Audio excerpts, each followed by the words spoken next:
prosesnya disebut dengan mata yamutu, kejadiannya disebut dengan maut, malaikatnya malakul maut, yang meninggalnya disebut dengan mayit, akan meninggal disebut dengan mayyit.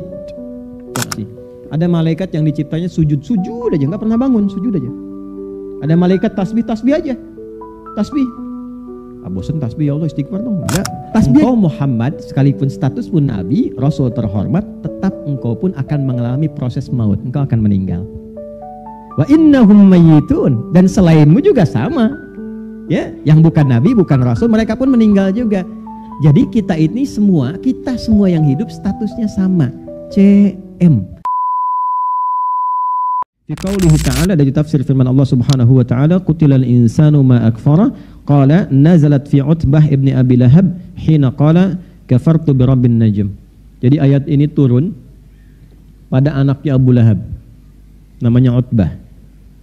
Ya, ketika didakwahi oleh Nabi, disampaikan dengan kalimat-kalimat kurang lebih ya, yang sebagiannya saya sampaikan tadi. Apa yang membuat engkau tidak kenal Allah, jauh dari Allah, mengingkari Tuhan, ya kan? Padahal Allah sudah kasih engkau kehormatan, kedudukan, harta benda, kekayaan dan sebagainya. Maka keluar dari kalimatnya kafartu bi rabbin najmi. Ya, aku kufur, aku ingkar, aku mengingkari itu dengan Tuhan yang engkau sebut dengan Tuhan yang menguasai alam semesta, mengatur bintang dan sebagainya. Karena ada turun juga surat An-Najm. Wan najmi idza hawa. Maka dia katakan kafartu bi rajmin najmi. Maka turunlah kemudian ayat ke-17 ini untuk merespon. Kutilal insanu ma akfarah. Celaka manusia seperti ini. Ya, kenapa menggunakan kata kutila coba? Ini dalamnya. Kutila ini bentuk yang tajam pada kata wafat. Di Quran itu ada tuwfiya, ada mata, ada kutila. Ya. Tuwfiya artinya wafat. Udah jadi bahasa kita, wafat. Tawaffa dari kata tawaffa, wafat. Tawaffa ya tawaffa. Quran surah ke-32 ayat 11 ya, paling kanan sebelah bawah. Quran surah 32 ayat 11. Ini malaikatnya. Qul yatawaffakum malakul mautil ladzi wukkila bikum. Katakan Muhammad, viralkan Muhammad SAW, aku telah menugaskan satu malaikat yang tugasnya hanya mewafatkan saja. Ya, wukkila bikum, diwakilkan kepada kita untuk mencabut nyawa. Jadi ada satu malaikat yang tugasnya nyabutin nyawa aja, nyabut, nggak pindah tugas. Ya, tidak mau praktek dan tidak tukeran dengan yang lain, itu aja. Ya, jadi sifat malaikat itu, perhatikan kalimatnya, la ya'sunallaha ma amarahum wa yaf'aluna ma yu'marun, tidak bermaksiat dan hanya mengerjakan tugas sesuai tupoksi. Ada malaikat yang diciptanya sujud aja, nggak pernah bangun, sujud aja. Ada malaikat tasbih aja, tasbih. Bosan tasbih, ya Allah istighfar dong. Enggak, tasbih aja, tasbih terus itu. Gitu aja. Malaikat begitu. Ya. Jadi yang sifatnya ruku terus, yang sifatnya tawaf aja terus. Ya, nggak berhenti, begitu aja. Itu malaikat. Ya, beda dengan kita, lain. Nah, di sini ada yang ditugaskan mewafatkan. Wafat itu dari bahasa Arab, wafat. Maka ketika Allah menugaskan malaikat dengan kalimat terhormat kan, Qul yatawaffakum malakul mautil ladzi wukkila bikum. Jadi wafat itu status terhormat. Ya. Makanya secara kata pun jarang disematkan pada orang-orang yang bermasalah. Perampok itu wafat. Tewas kan? Gitu kan? Iya kan? Pemabuk itu kemarin baru wafat. Innalillahi. Enggak. Itu sesuai dengan perilaku, kata akan disematkan. Jadi ketika kata wafat itu disematkan pada malaikat dan mengakhiri kehidupan kita, ingin menunjukkan bahwa kematian itu sesungguhnya sesuatu yang terhormat. Kalau terhormat dipersiapkan nggak? Nih, saya tanya pada Anda. Kalau Anda diundang ke istana, terhormat nggak? Hormat. Baik. Kalau diundang, maaf ini, ada pernikahan, ada undangan resepsi, undangan terhormat tidak? Terhormat kan? Baik. Nah, kalau Anda diundang ke istana, undangan terhormat, persiapan nggak? Bajunya bagus nggak?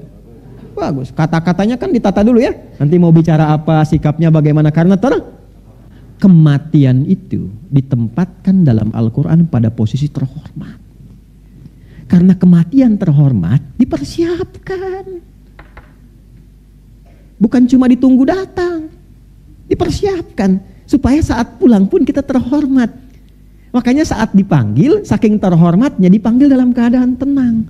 Ya ayyatuhan nafsul mutmainnah irji'i ila rabbiki radiyatan fadkhuli fi ibadi wadkhuli. Nah, itu terhormat. Ya. Kalau tidak dipersiapkan, ya pulang tidak dalam keadaan terhormat nantinya. Diundang secara terhormat, datangnya tidak terhormat, jadi diusir. Ya kan? Dapat sikap yang tidak nyaman. Anda berlaku yang tidak wajar, mendapatkan sikap yang tidak nyaman. Maka ini jarang diulas gitu. Ketika ditempatkan dengan kalimat ini ingin memberikan kesan bahwa sesuatu yang baik. Jelas di sini? Sehingga di Arab itu kalau dikatakan aina fulan tawafathul maniyah, ya, kematian telah menjemput dia dalam kebaikan. Jelas? Ya.